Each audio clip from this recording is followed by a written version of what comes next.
Okay, now we're going to go over the overload offense versus a 2-3 zone defense.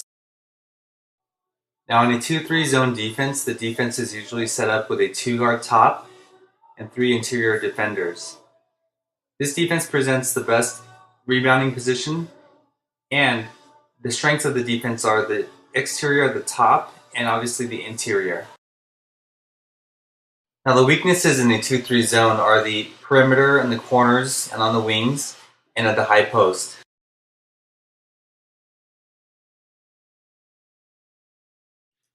Now the way that we set up for our overload offense is point guard up top, or your best ball handler, your shooting guard and your small forward on the wings, positioned just above the free throw line extended, and your power forward and center on the bottom, just above the two defenders on the block. Now overload starts with the ball at the top and a pass to either wing.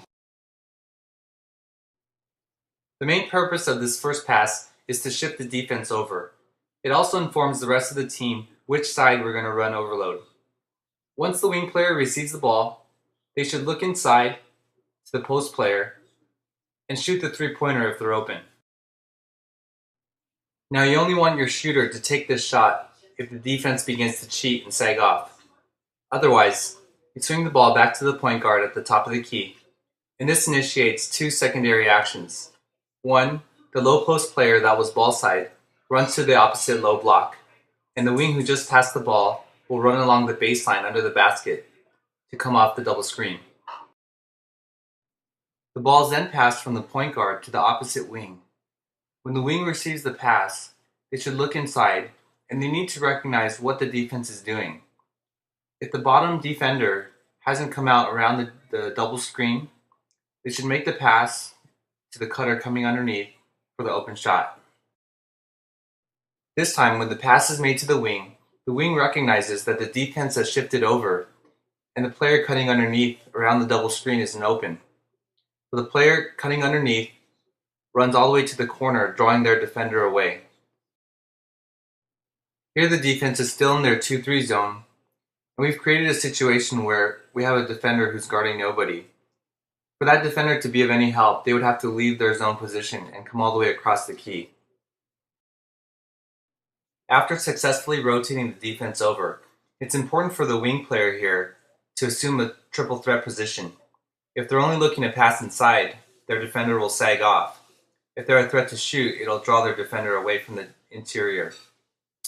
Here there's a simultaneous down screen and flash to the ball. The entry pass comes from the wing for an open shot. The entry pass can also come from the corner. Again, it's important for this player to assume a triple threat position in order to keep the defender away from the interior. Again, there's a simultaneous down screen and flash to the ball. Pass is made inside for an open shot. One of the keys to success of overload is the understanding where the flash is going to be open. It's not a post up. You're going to flash to the open area just behind the exterior defenders. Now the first option off the down screen is the entry pass for the open shot. You want to continue to look for this as long as it's open and take this shot first. Now another option off the down screen entry pass is a drive to the basket. However, often the low defender will rotate over and cut off the drive. When this happens, the top defender often turns to watch the ball, and it's the point offensive player's responsibility to recognize when they've watched the ball and to cut backdoor. This backdoor cut has to be made all the way to the basket behind the lowest defender for a layup. Now, if we're unable to make that entry pass in from the wing or the corner because of pressure on the ball defense or good interior defense, the ball will start at the wing and everybody will rotate over, and then we're in position again to start the overload offense. Now it's time to review the overload offense and view the play in its entirety. Be sure to pay attention to the timing on which each move is executed. Overload offense starts with a pass to the wing in order to shift the defense over. When the wing receives the pass, they look inside to the interior.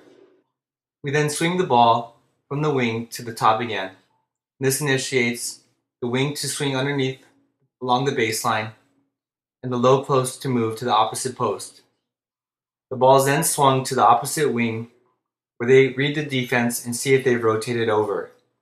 If the defense is rotated over, the cutter along the baseline moves to the corner, drawing their defender out. The down screen is made, and the pass is made to the interior for an open shot.